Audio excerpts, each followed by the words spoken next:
નમસ્કાર વિદ્યાર્થી મિત્રો, સરસ્વતી ગ્રુપ ઓફ એજ્યુકેશન દ્વારા ચાલતા આ ઈ લર્નિંગ પ્રોગ્રામમાં હું બ્રિજેશ સાકડેચા ફરી એકવાર આપ સૌનું હાર્દિક સ્વાગત કરું છું.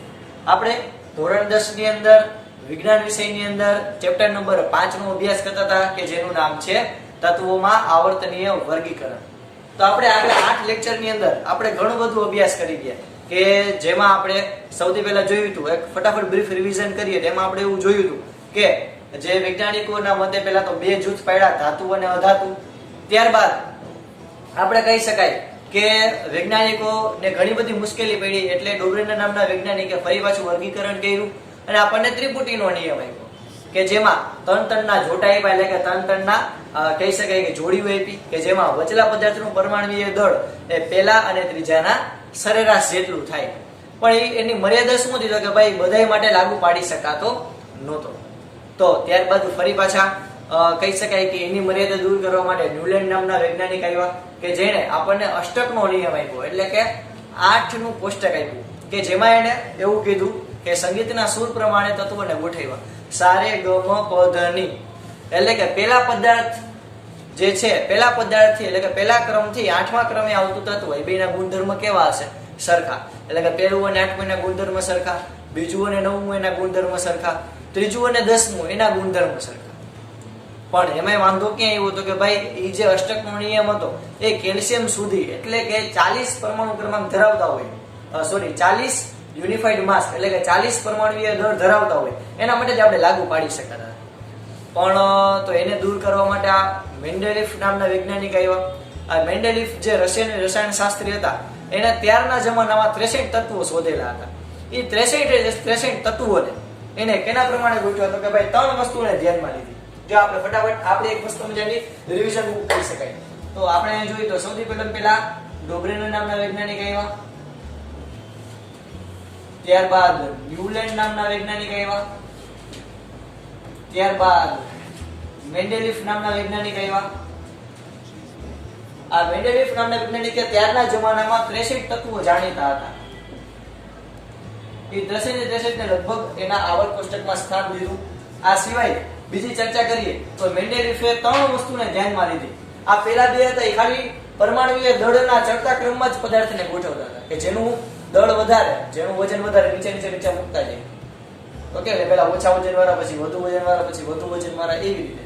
પણ જ્યારે આયા મેન્ડેલિફે આ સિવાય આ વસ્તુ ધ્યાનમાં લીધી, પરમાણુય દળનો ચડતો ક્રમ તો ધ્યાનમાં લીધો જ, પણ આ સિવાય બીજા બે તત્વો ધ્યાનમાં લીધા. કયા બે ભાગો ધ્યાનમાં લીધા? તો કે ભાઈ મૂળભૂત ગુણધર્મો અને રાસાયણિક ગુણધર્મો.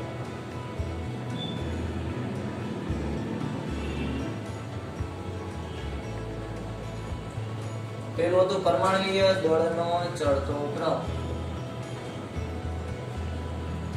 પરમાણુના દળનો ચડતો ક્રમ. બીજું મૂળભૂત ગુણધર્મો જેમાં ઓક્સાઇડ અને હાઇડ્રોક્સાઇડ ઓક્સિજન અને હાઇડ્રોજન જે છે એની સાથે સંયોજન કોઈ તત્વ કેવા સંયોજન બનાવે એને ધ્યાનમાં લીધું, એને મૂળભૂત ગુણધર્મો કીધા. અને રાસાયણિક ગુણધર્મો, તો આ જે સરખા ધરાવતા હોય પેલા તેને બધાના કાર્ડ બનાવ્યા, પછી જે આમ સરખા તત્વ જે સરખા ગુણધર્મ ધરાવતા હોય એ બધાને એક લાઈન બનાવી અને આપણને મેન્ડેલિફનું આવર્ત કોષ્ટક આપ્યું.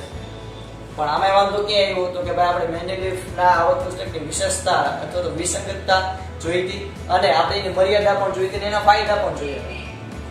ઓકે, તો આની મેઇન તો કેટલી મર્યાદા હતી? તો કે ભાઈ એક તો એ હતી કે આમાં હાઇડ્રોજનને ક્યાં મૂકવું એ ખબર નથી પડતી. બીજું સમસ્થાનિકો, એટલે કે સરખું દળ ધરાવતા, સરખો પરમાણુય ક્રમાંક ધરાવતા હોય પણ એના દળ અલગ અલગ હોય, એને ક્યાં મૂકવા એ ખબર નથી પડતી. અને ત્રીજું કે પરમાણુય દળના ચડતા ક્રમમાં અનિયમિતતા હતી, એટલે કે નવું તત્વ આપણે શોધવામાં મુશ્કેલી પડતી. તો એને દૂર કરવા માટે હેનરી મોસેલે નામના વૈજ્ઞાનિક આવ્યા. આ કહી શકાય કે પહેલા, આ કહી શકાય કે બીજા, આ કહી શકાય કે ત્રીજા, અને ત્યાર પછી ચોથા હેનરી મોસેલે નામના વૈજ્ઞાનિકે આપણને આધુનિક આવર્ત કોષ્ટકની રૂપરેખા આપી કે જેમાં આધુનિક આવર્ત કોષ્ટક છે એમાં આપણે કેને ધ્યાનમાં લીધું કે પરમાણુય દળ. આ બધા જે છે પરમાણુય દળને ધ્યાનમાં લેતા હતા, જ્યારે હેનરી મોસેલે પરમાણુય ક્રમને, પરમાણુય ક્રમાંકને ધ્યાનમાં લીધું. પરમાણુય ક્રમાંક મુજબ તત્વોને ગોઠવા કે જેમાં એને કેટલા સમૂહ આપ્યા? તો કે ભાઈ 18 સમૂહ. સમૂહ એટલે તો કે ભાઈ ઉભા સ્તંભ. ઓકે, આપણે જો જોઈએ તો કે આ 1 2 3 4 5 6 7 8 9 10 11 12 13 14 15 16 17 અને 8 18 સમૂહ આવર્ત એટલે તો કે ભાઈ આડી લીટી. તો એને આડી લીટી કેટલી આપી તો કે 7 1 2 3 4 5 6 અને 7. તો 7 આવર્ત અને 18 સમૂહ. આમે આપણે લખીએ 7 આવર્ત અને 18 સમૂહ. ઓકે, આપણે આટલું જોયું. આ સિવાય તો કે આપણે જોયું તો કે આધુનિક આવર્ત કોષ્ટક છે એની મદદથી આપણે 4 લાક્ષણિકતા જોઈ શકીએ. કઈ કઈ તો કે પહેલી સંયોજકતા જે આપણે લાસ્ટ લેક્ચરમાં કરી, એટલે કે કોઈ પણ પદાર્થને નિષ્ક્રિય અવયવ જેવી રચના પ્રાપ્ત કરવા માટે, આ ભગવાન જેવા થવા માટે કાંઈ ઇલેક્ટ્રોન ગુમાવે કાંઈ ઇલેક્ટ્રોન મેળવે. ઓકે, તો એ સંખ્યાને આપણે કહીએ સંયોજકતા. એમાં આપણે જોયું હતું કે પહેલા જે સમૂહ છે એની સંયોજકતા 1 હતી +1, એટલે કે આ બધા જે સમૂહ છે એક ઇલેક્ટ્રોન ગુમાવે તો એક સ્ટેપ આમ વયા જાય. પછી આ જે છે 2 ઇલેક્ટ્રોન ગુમાવે, આ p વિભાગ છે 3 ઇલેક્ટ્રોન ગુમાવે.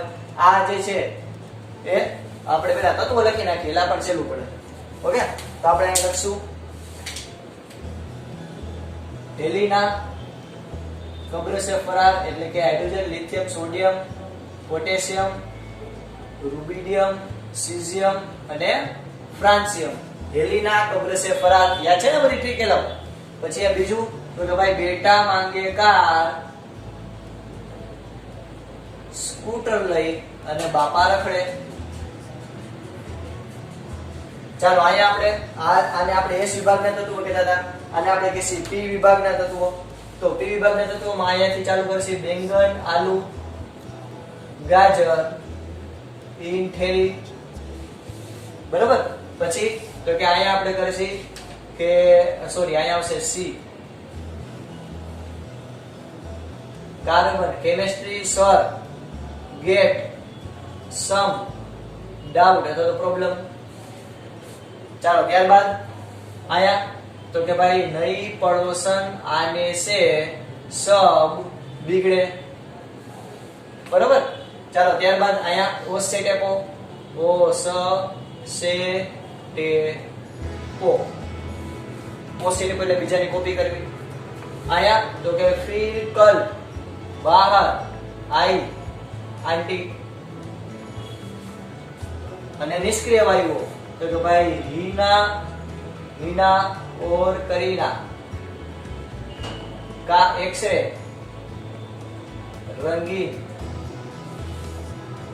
ओके, तो આવી રીતે આ S વિભાગના તત્વો, આ P વિભાગના તત્વો. પછી મેં કીધું હતું કે આ વચ્ચેની શ્રેણી કેમ રહેશે તો કે ભાઈ સુનો, तुम, विवाह कर लो मुझसे, फिर कोई नहीं कहेगा जालिम. ओके, તો આવી રીતે તમે આવર્ત કોષ્ટક આખું યાદ રાખતા જ આપણને આવડે જ છે. પછી આપણે વચ્ચે મસ્ત મજાની બાઉન્ડ્રી બનાવી હતી, જેમ કે આ બોરોન છે એ બાઉન્ડ્રીમાં ભાગ લે છે. બોરોન, સિલિકોન, જર્મેનિયમ, પછી આર્સેનિક, સોરી સેલેનિયમ નહીં યાર, આર્સેનિક, પછી ટી અને પી. તો આખી એક બાઉન્ડ્રી બનતી હતી. તો આખી જે બાઉન્ડ્રી છે એ અર્ધ ધાતુ તરીકે વર્તે, એટલે કે નથી ધાતુ કે નથી અધાતુ, બેયના ગુણધર્મ ધરાવે. જ્યારે આ જે લાઈન છે એની આલીપા, આ લાઈનની આલીપા બધા તત્વો ધાતુ, માલીપા બધા તત્વો અધાતુ. આપણે એવું કહ્યું. હવે આને આવર્ત કોષ્ટકની ડાબી બાજુ કહેવાય અને આને આવર્ત કોષ્ટકની જમણી બાજુ કહેવાય. ઓકે, એટલે એમ કે આવર્ત કોષ્ટકમાં આવર્તમાં ડાબી બાજુથી જમણી બાજુ જતા એટલે આપણે કઈ જવાનું, આમથી આમ, અને ઉપરથી નીચે જવાનું, એટલે ખબર પડે ઉપરથી નીચે. ઓકે, ભરી નાખ્યું, ચિત્રી નાખ્યું આખું. તો આમાં સંયોજકતા એટલે આપણે ગયા વખતે ભણ્યા હતા. આ સમૂહ છે ને આલ્કલી સમૂહ કહેવાય કે જેમાં બધા તત્વો એક ઇલેક્ટ્રોન ગુમાવે, એટલે કે આ બધા છે એ +1 સંયોજકતા ધરાવે, આ બધા છે એ +2 સંયોજકતા ધરાવશે. અહીંયા જે છે બોરોન એ +3 સંયોજકતા ધરાવશે. કાર્બન વાળું આપણું જે છે એ 2 સંયોજકતા ધરાવતા હોવા જોઈએ. આઈડિયલી કઈ કઈ તો કે એ 2 સંયોજકતા ધરાવે,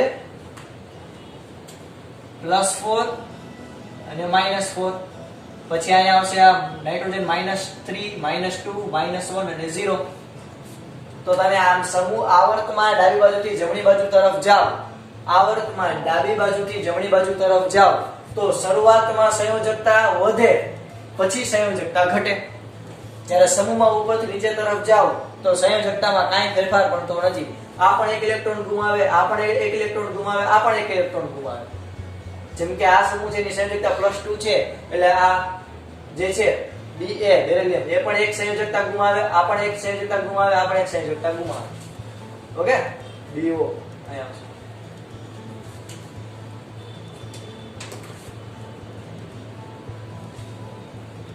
ક્લિયર છે છોકરાઓ?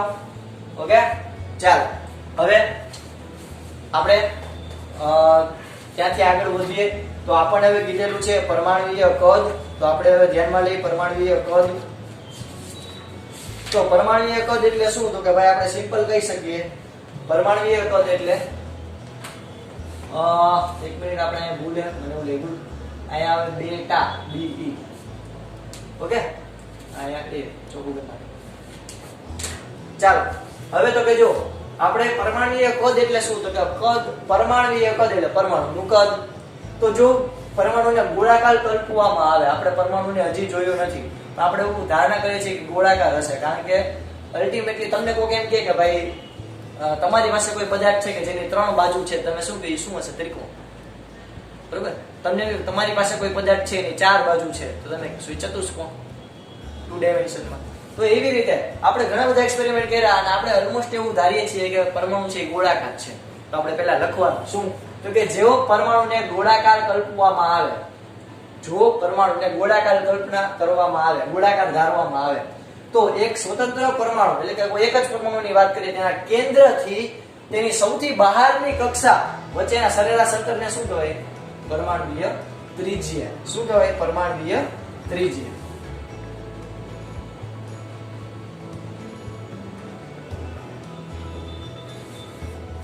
બરોબર?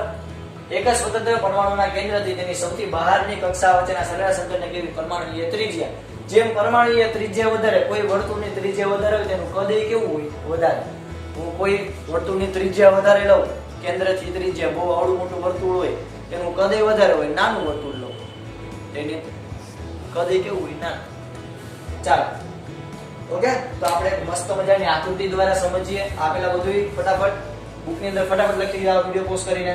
આ તો ફટાફટ આટલું રિવિઝન તો આપણે બધાને યાદ જ હોવું જોઈએ. બરોબર? ચાલો પૂછી નાખીએ.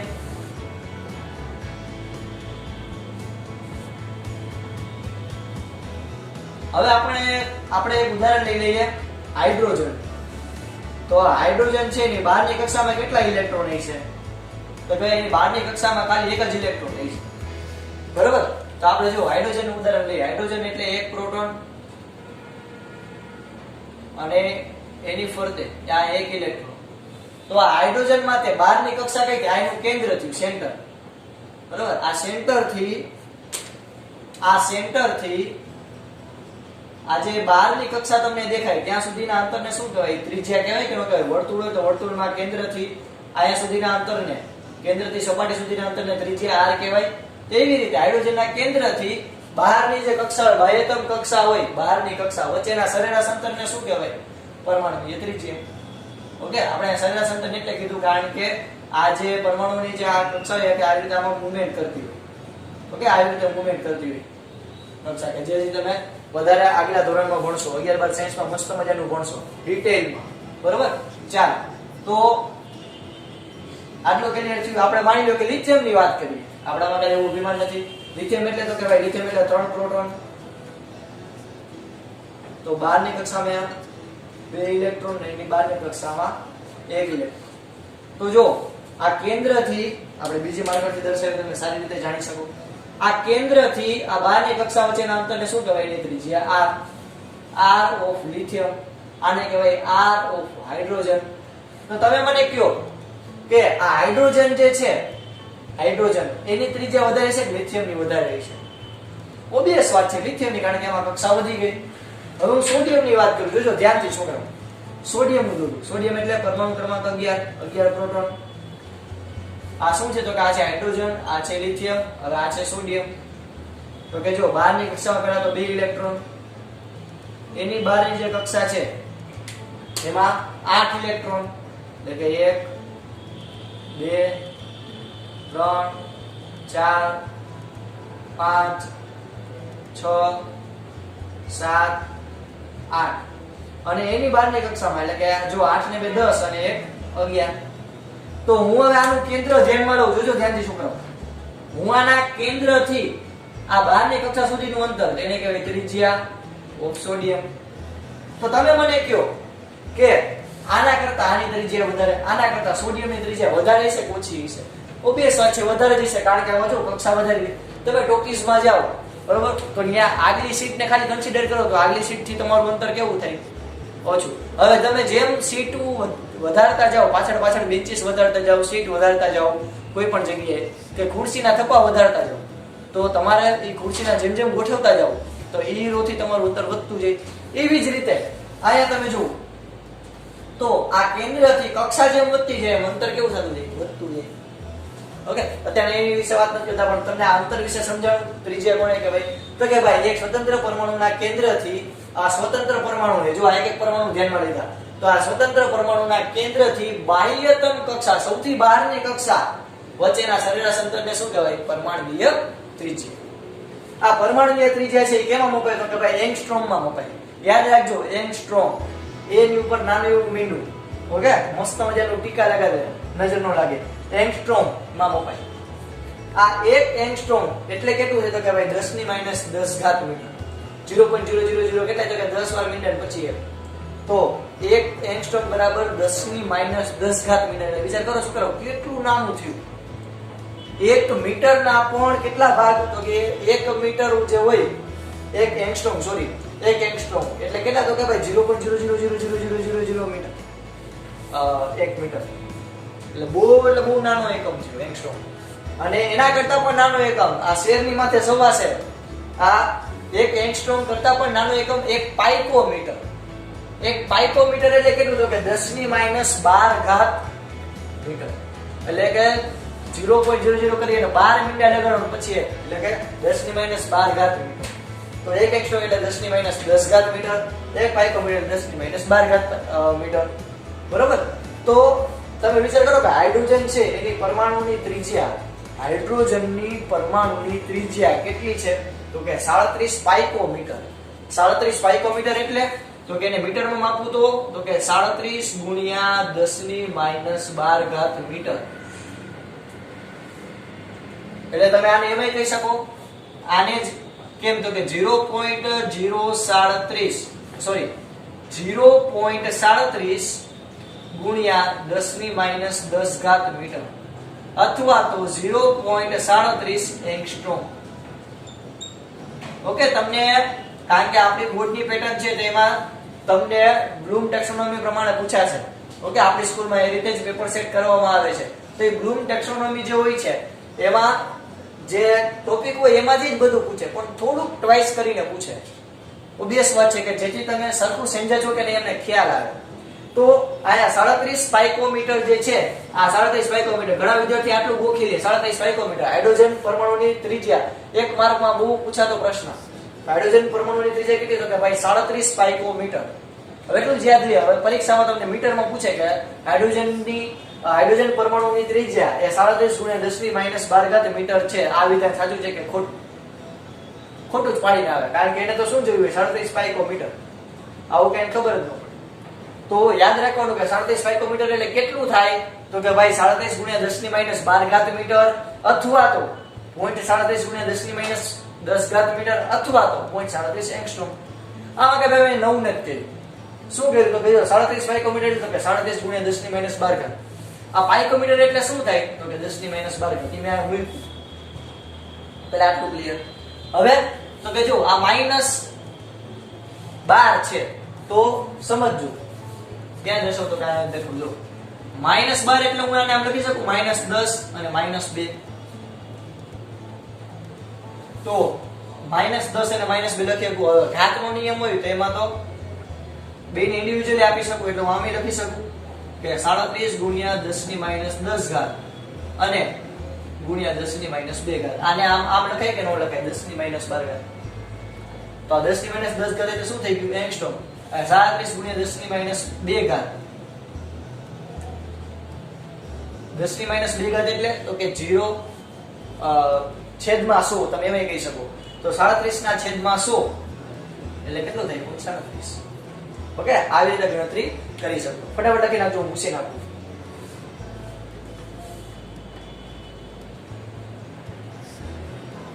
બરોબર વિદ્યાર્થી મિત્રો, આટલું યાદ રાખવાનું કે હાઇડ્રોજન પરમાણુની ત્રિજ્યા 37 માઇક્રોમીટર એટલે બહુ નાની થઈ. બહુ એટલે બહુ, ઈ તુસા ટપકું પણ નહીં, બહુ નાની. તમે નાનું તો ડોટ કરો એમાં પણ ઘણી બધી પરમાણુની ત્રિજ્યા આવી છે.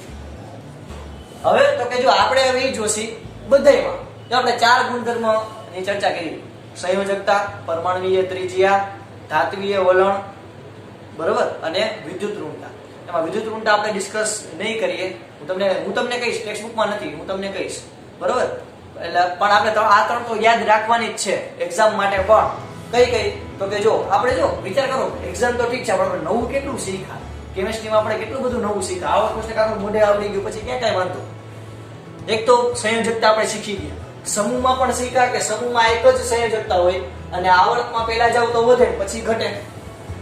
હવે આપણે ભણશી પરમાણુવીય ત્રિજ્યા વિશે. આપણે આટલું ભણી ગયા. પરમાણુવીય ત્રિજ્યા કેને કહેવાય? તો ભાઈ કેન્દ્રથી બાહ્યતમ કક્ષા વચ્ચેના સરેરાશ અંતરને કહેવાય પરમાણુવીય ત્રિજ્યા. જેમ પરમાણુવીય ત્રિજ્યા વધારે એમ કદ વધારે, જેમ ઓછી એમ ઓછું. હવે એમાં પણ સમૂહ અને આવર્ત જોવું પડે. તો જો આવર્તમાં પરમાણુવીય ત્રિજ્યા, આવર્તમાં એટલે તો કે ભાઈ આ લીટી પર તમે ડાબી બાજુથી જમણી બાજુ જાઓ તો પરમાણુવીય ત્રિજ્યામાં શું ફેરફાર આવે? તો કે ભાઈ આવર્તમાં તમે ડાબી બાજુથી જમણી બાજુ જાઓ, અહીંયા ડાબી બાજુથી જમણી બાજુ જાતા જાઓ તો કેન્દ્રીય વીજભાર વધે, એટલે કે અંદર પ્રોટોનની સંખ્યા વધે. તો પ્રોટોનની સંખ્યા વધે તો એ ઇલેક્ટ્રોનને વધારે સારી રીતે જકડી રાખશે.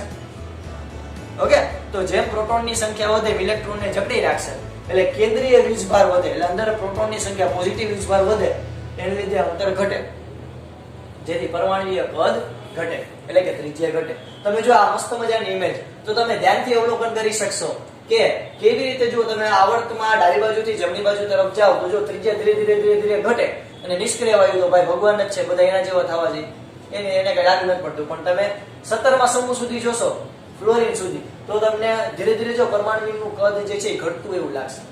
તો યાદ રાખવાનું કે આવર્તમાં ડાબી બાજુથી જમણી બાજુ તરફ જાઓ તો ત્રિજ્યા શું થાય? ઘટે. શું કામ? મેં કીધું સમજો સિમ્પલ. આ બેરિલિયમ છે તેનું પરમાણુ ક્રમાંક 4 છે, તેમાં કેટલા પ્રોટોન હશે? 4. હવે એવી રીતે હવે જો આ પ્રોટોન 4 જ છે, સમજો ધ્યાનથી. ક્યાં દૂર છે? આપણે અહીંયા જ દૂર. જો પ્રોટોન 4 છે, એક કક્ષામાં કેટલા? 2 ઇલેક્ટ્રોન, 1 2, અને બીજી કક્ષામાં કેટલા ઇલેક્ટ્રોન? 1 અને 2. આમાં જો આ 2 જ કક્ષા છે. ઓકે, તો તમે વિચાર કરો આની જે પરમાણુ ત્રિજ્યા કેટલી હશે? આટલી હશે. આ કેન્દ્રથી હું અહીંયા સુધીનું અંતર લઈ લઉં. હવે હું એની કમ્પેરિઝનમાં કાર્બનની ગણું. કાર્બનની જોજો ધ્યાનથી. તો કાર્બનની સંયોજકતા કઈ રીતે મને મળશે? સોરી, પરમાણુવીય ત્રિજ્યા. તો કે ભાઈ જો એનું એક તો અંતર +6 પ્રોટોન, આ પહેલી કક્ષા 1 અને 2, અને આ બીજી કક્ષા 1 2 3 અને 4. તો તમને એમ થાય કે સાહેબ આમાં ઇલેક્ટ્રોન છે એ તો વધ્યા, ઇલેક્ટ્રોન વધ્યા, પણ જો આ કક્ષા નવી નથી ઉમેરાણી, કક્ષા પહેલી જ છે, બીજી કક્ષા છે. આમે 2 કક્ષા હતી, આમે 2 લીટી હતી, 2 વર્તુળ હતા, આમે 2 જ વર્તુળ ઇલેક્ટ્રોન. એટલે જો તો જો આ ત્રિજ્યા તો બેની કેવી રહે? એક જ સરખી. પણ આની અંદર જો પ્રોટોનની સંખ્યા વધી ગઈ, આમાં 4 હતા, આમાં કેટલા થઈ ગયા? 6. તો આમાં 2 પ્રોટોન અમુકના વધારે. ઓકે, હવે તમે સિમ્પલ વિચાર કરો. જો મસ્ત ઉદાહરણ આપું. આ ક્લાસ છે, ક્લાસમાં છોકરા એક્ઝામ આપે છે, એક જ સર આયા ઊભા હશે, બરોબર. તો ક્યારેક એવું બને કે કોઈ પાછળની બેન્ચ હોય, છેલ્લી બેન્ચ હોય, તેમાં કંઈક ચોરી થાય. ઓકે, ક્યાંક એવું બને, આપણે ત્યાં કોઈ દેવું નથી થતું, પણ આ તો જસ્ટ એવું ઉદાહરણ છે, સમજો કે પાછળની બેન્ચે ચોરી થાય.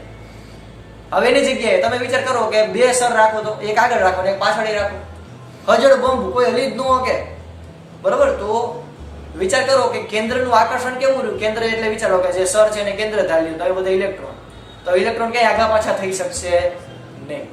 એવી રીતે અહીંયા જો કક્ષા બે જ છે, આ પહેલી અને બીજી. અહીંયા કક્ષા બે જ છે, પહેલી અને બીજી. પણ આમાં પ્રોટોનની સંખ્યા કેવી થઈ ગઈ? વધી ગઈ. પ્રોટોનની સંખ્યા વધી તો કદ કેવું થાય? ઘટે.